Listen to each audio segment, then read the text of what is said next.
নমস্কার বন্ধুরা, তিয়াশাস রেসিপিতে সকলকে স্বাগত জানাই। বেশিরভাগ বাঙালি অনুষ্ঠান বাড়িতে সকালের জলখাবার হিসাবে এই রেসিপিটাই সার্ভ করা হয়। আর লুচির সঙ্গে যে তরকারিটা সার্ভ করা হয় তার টেস্টটাও কিন্তু একেবারে আলাদা হয়। বাড়িতে বানালে অনুষ্ঠান বাড়ির মতো ওই রকম টেস্ট কিন্তু আসে না। তাহলে আসুন দেখে নিন কীভাবে বানালে একেবারে অনুষ্ঠান বাড়ির স্বাদে রেসিপিটা আপনারা তৈরি করে নিতে পারবেন। আর কিভাবে বানালে রেসিপিটা একেবারে অনুষ্ঠান বাড়ির মতো পারফেক্টভাবে তৈরি হবে তার কিছু টিপস আমি এর মধ্যে দিয়ে দেব। তো ভিডিওটা স্কিপ না করে আসুন তাহলে দেখে নেওয়া যাক অনুষ্ঠান বাড়ির স্বাদে জলখাবারের রেসিপি। এই রেসিপিটা করার জন্য এখানে আমি ছোলার ডাল নিয়েছি, আর এই ছোলার ডালটাকে সারা রাত জলে ভিজিয়ে রেখেছিলাম। এখানে 250 গ্রাম মতো ছোলার ডাল নিয়েছি। এবার এই ছোলার ডালটাকে একটা প্রেসার কুকারের মধ্যে ভরে নিচ্ছি।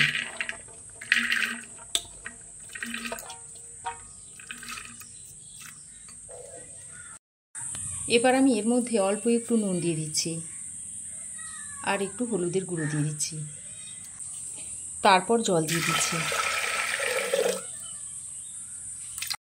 ছোলার ডালের যা লেয়ার আছে তার থেকে 1 কড় উপর পর্যন্ত আমি জলটা দিয়ে দিয়েছি। এবার প্রেসার কুকারে 2টো সিটি দিয়ে নেব। ওদিকে ডালটা প্রেসার কুকারে সেদ্ধ হতে হতে এদিকে আমি একটা বড় পাত্রের মধ্যে নিয়ে নিচ্ছি 3 কাপ ময়দা।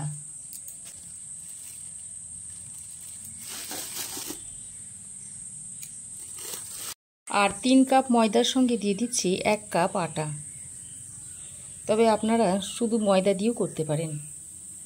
এবার এর মধ্যে দিয়ে দিচ্ছি স্বাদ মতো নুন, আর দিয়ে দিচ্ছি 1 চামচ চিনি। আমি এখানে গোটা চিনিটা দিচ্ছি, আপনারা চাইলে গুঁড়ো চিনিটাও দিতে পারেন। এবার প্রথমে শুকনো উপকরণগুলো একসঙ্গে আগে মিশিয়ে নিচ্ছি। দেখুন শুকনো উপকরণগুলো ভালোভাবে মিশিয়ে নিয়েছি। এবার এর মধ্যে অল্প অল্প জল দিয়ে একটা ডো তৈরি করে নিতে হবে।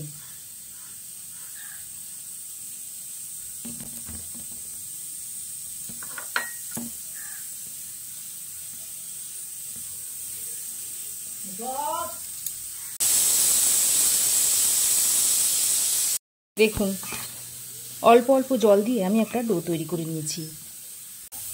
এবার আমি একটু চামচ মতো সাদা তেল দিয়ে মেখে নিচ্ছি। তারপর আরও একটু এইভাবে ঠেসে ঠেসে মেখে নিতে হবে।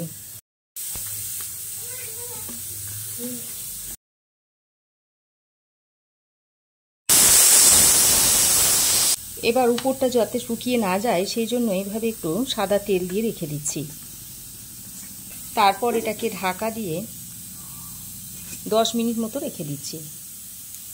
এবার প্রেসার কুকারের স্টিমটা বেরিয়ে আসা পর্যন্ত অপেক্ষা করব। এবার রান্নাটা করার জন্য কড়াই গরম করে দিয়ে দিচ্ছি সর্ষের তেল। এখানে আমি 30 ml মতো সর্ষের তেল দিয়ে দিয়েছি। তেল গরম হলে এখানে দিয়ে দিচ্ছি 3টে শুকনো লঙ্কা। লঙ্কা 3টেকে আমি ফাটিয়ে দিয়েছি। আর দিয়ে দিচ্ছি 1 চামচ মতো গোটা জিরে। ফোড়নটা কয়েক সেকেন্ড ভেজে নিচ্ছি।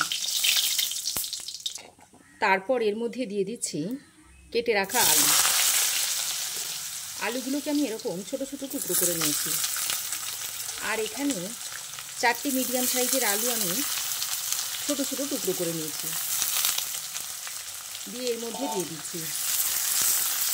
এবার গ্যাসের ফ্লেমটাকে মিডিয়ামে রেখে আলুগুলোকে খুব ভালো করে ভেজে নিতে হবে। আলুটা 2-3 মিনিট মতো ভেজে নেওয়ার পর এর মধ্যে দিয়ে দিচ্ছি অল্প একটু হিং, 1 চামচ মতো দিয়ে দিচ্ছি আদা বাটা, আর কয়েকটা কুচনো কাঁচা লঙ্কা দিয়ে দিচ্ছি। এবার হিং, আদা বাটা আর লঙ্কাটা দিয়ে আলুর সঙ্গে ভালো করে নেড়ে চেড়ে মিশিয়ে নিচ্ছি। এবার আদার কাঁচা গন্ধটা চলে যাওয়ার পর আর এর মধ্যে দিয়ে দিচ্ছি 3টে স্লাইস করে কেটে নেওয়া টমেটো। টমেটোটা দেওয়ার পরপর এর মধ্যে দিয়ে দিচ্ছি স্বাদ মতো নুন, আর দিয়ে দিচ্ছি অল্প একটু হলুদের গুঁড়ো। এবার টমেটোটা দিয়ে আলুর সঙ্গে ভালো করে নেড়ে চেড়ে মিশিয়ে নিচ্ছি। তারপর বেশ খানিকক্ষণ টমেটোটা দিয়ে আলুর সঙ্গে কষিয়ে নিতে হবে। দেখুন প্রায় 4-5 মিনিট কষানোর ফলে টমেটো দেখুন গলতে শুরু করেছে। প্রায় 4-5 মিনিট কষিয়ে নেওয়ার পর টমেটোটা দেখুন গলতে শুরু করেছে। এবার আমি এখানে দিয়ে দিচ্ছি 1 চামচ ধনে গুঁড়ো, 1/2 চামচ দিয়ে দিচ্ছি জিরে গুঁড়ো। ধনে গুঁড়ো ও জিরে গুঁড়োটা দিয়ে আবারও আলুর সঙ্গে ভালো করে কষিয়ে নিচ্ছি। এদিকে দেখুন ছোলার ডালটা কত সুন্দর সেদ্ধ হয়েছে। এবার আমি এর মধ্যে সেদ্ধ করে রাখা ছোলার ডালটা দিয়ে দিচ্ছি।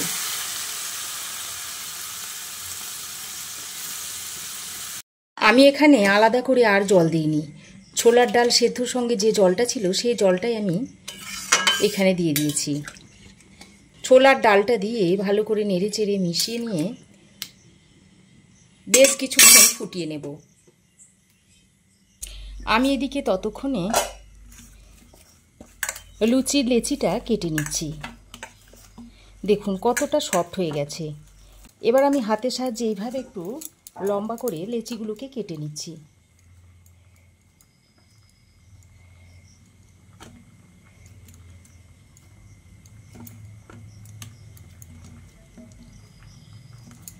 দেখুন সব লেচি কাটা হয়ে গেছে। এবার এর মধ্যে থেকে একটা করে লেচি নিয়ে এরকম গোল বলের শেপ দিয়ে নিচ্ছি।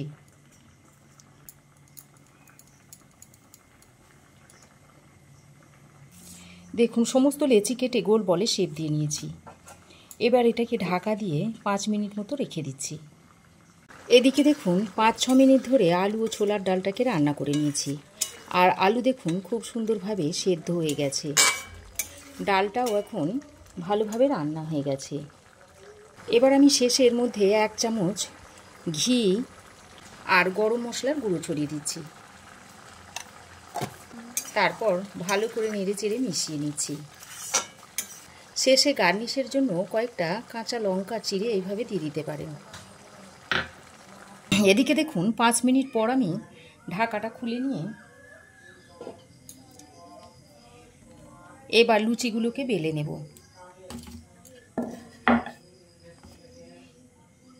এই লেচির মধ্যে থেকে একটা লেচি নিয়ে শুকনো ময়দা ছড়িয়ে লুচিটা বেলে নিচ্ছি।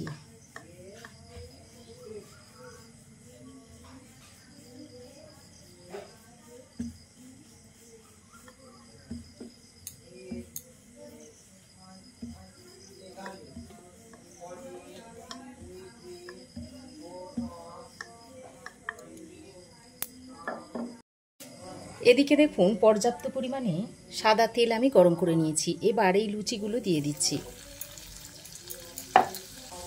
তারপর দেখুন লুচি ভেজে নিচ্ছি। দেখুন কত সুন্দর ফুলছে, দেখুন লুচিগুলো একেবারে বলের মতো ফুলে উঠছে।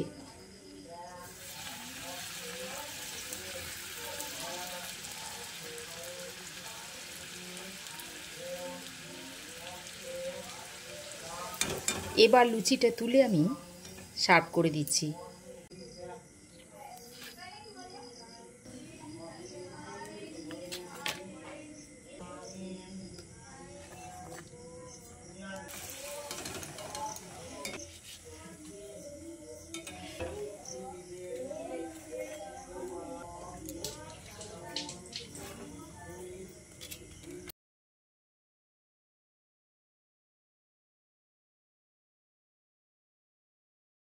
তাহলে দেখলেন তো বন্ধুরা, অনুষ্ঠান বাড়ির মতো এই রেসিপিটা আমরা ঘরেতেও কত সহজে বানিয়ে নিতে পারি। তো ভালো লাগলে আপনারাও একবার এইভাবে বাড়িতে বানিয়ে দেখতে পারেন। আশা করছি রেসিপি আপনাদের খুবই ভালো লেগেছে। ভালো লাগলে একটা লাইক, শেয়ার ও কমেন্ট করার অনুরোধ রইল। পাশে থাকা বেল আইকনটা অবশ্যই প্রেস করবেন, তাহলে আমি যখনই কিছু নতুন ভিডিও আপলোড দেব সর্বপ্রথম নোটিফিকেশান আপনার কাছে গিয়ে পৌঁছাবে। আর চ্যানেলে যদি নতুন হয়ে থাকেন তো চ্যানেলটাকে সাবস্ক্রাইব করে প্লিজ পাশে থাকবেন। আজ এ পর্যন্তই। আবার দেখা হবে নতুন কোনো রেসিপি নিয়ে নেক্সট এপিসোডে। সে পর্যন্ত ভালো থাকবেন, সুস্থ থাকবেন। ধন্যবাদ।